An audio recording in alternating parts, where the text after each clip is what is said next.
Hey, it's Chico, and today I want to talk to you about getting unstuck. You ever had this happen to you where either one or two things, either A, you just can't seem to get things going, or number two, you get things going and then all of a sudden it's like stopping and starting. So you can't really pick up any sort of momentum. And that's something that I've been experiencing lately.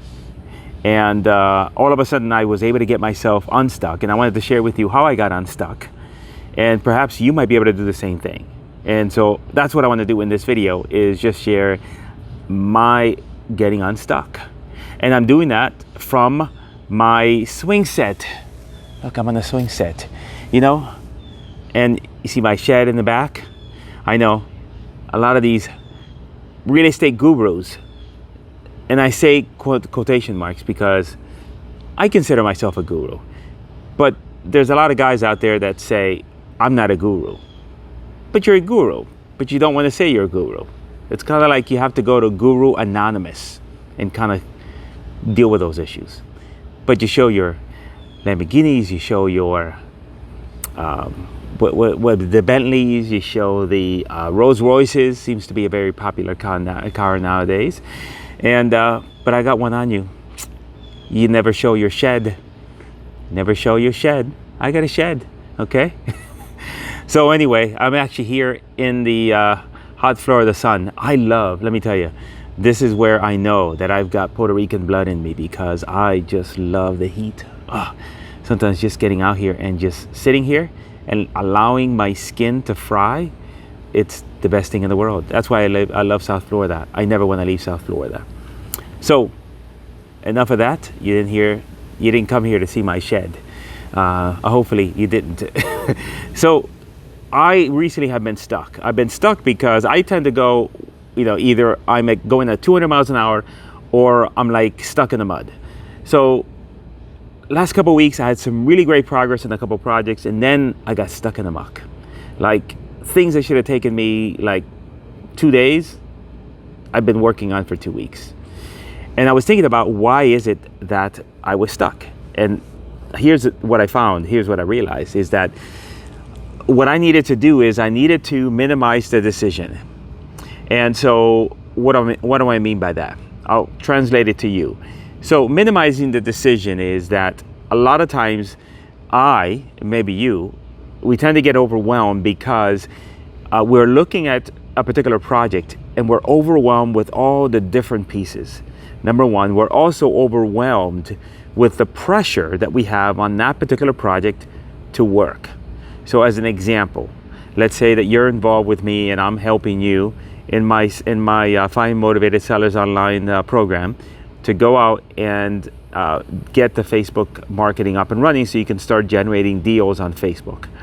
So it is a very daunting task, in the sense of, well, you gotta create your page, gotta create your ad account, gotta create your ads, gotta create your audiences, gotta create your images, gotta do this, gotta do that. And it's very easy to just be so overwhelmed with each of those. And the same thing with me. I was working on a couple things related to the real estate business and also to the information marketing business. And I was a little bit overwhelmed with all the different parts that needed to get done. And then I thought to myself last night, I said, why is it that you're stuck? You know what to do. Or you feel like you know what to do, but yet you're not doing it.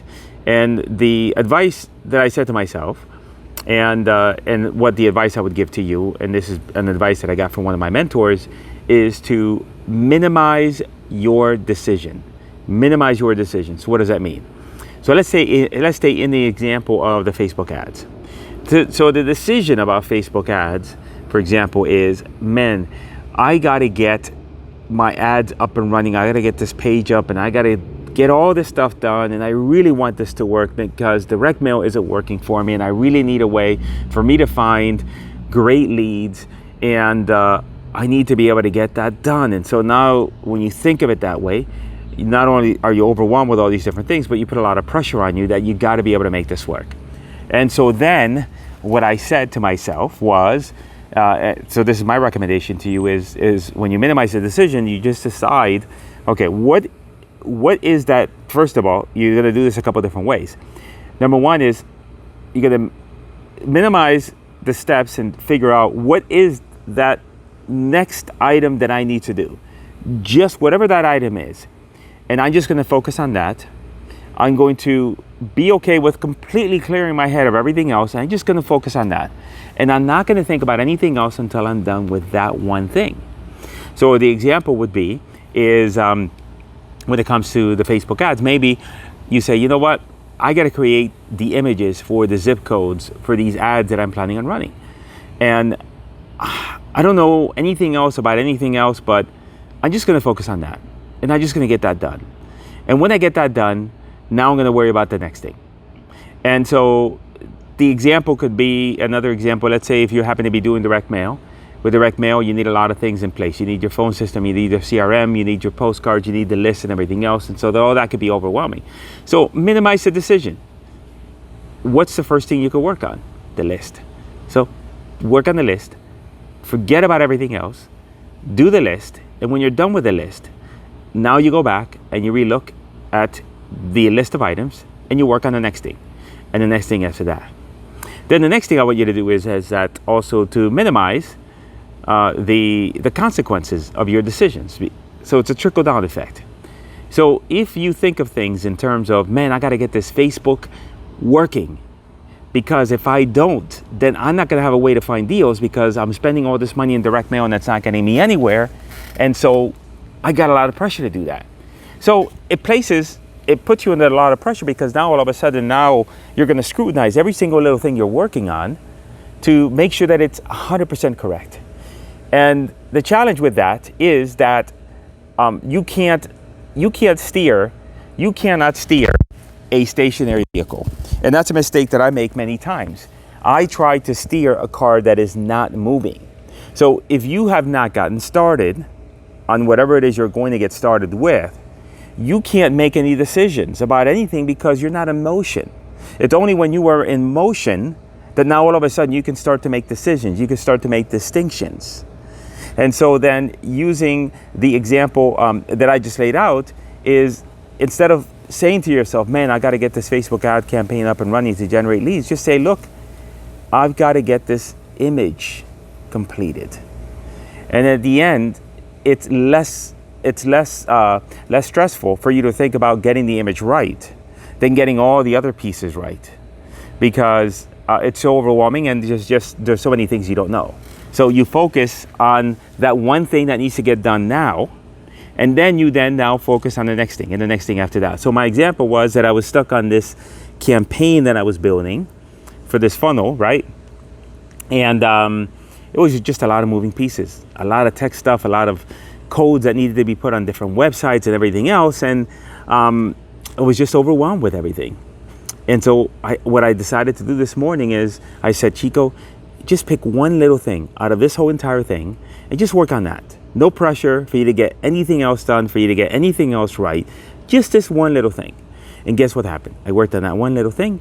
Next thing you know, I worked on the next thing after that and the next thing after that. And before you know it, I was done with the whole thing.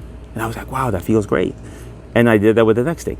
And so then I have to keep in mind and keep on saying to myself, and this is the same thing I tell you to say, I'm telling you to tell you to yourself, is that you cannot steer a stationary car. It is impossible. You have to get the car in motion. Doesn't mean you're going to floor it. Doesn't mean you're going to go 100 miles an hour. But just get it into motion, even if it's just 5 miles an hour.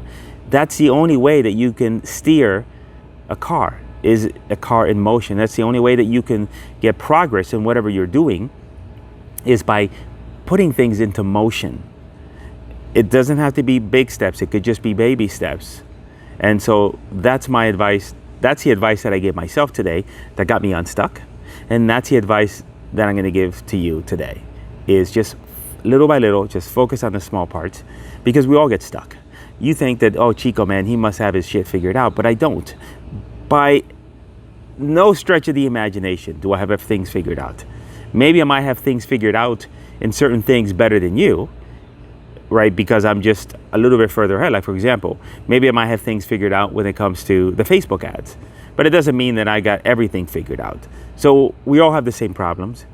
we all have suffer the same issues. And that's really my message for today, is just have a conversation with you about this in my swing with my shed in the back. Okay, take that, you people that don't want to say that you're gurus. I just laugh at that. I keep on mentioning that because I just laugh at that. Anyway, that's it for today.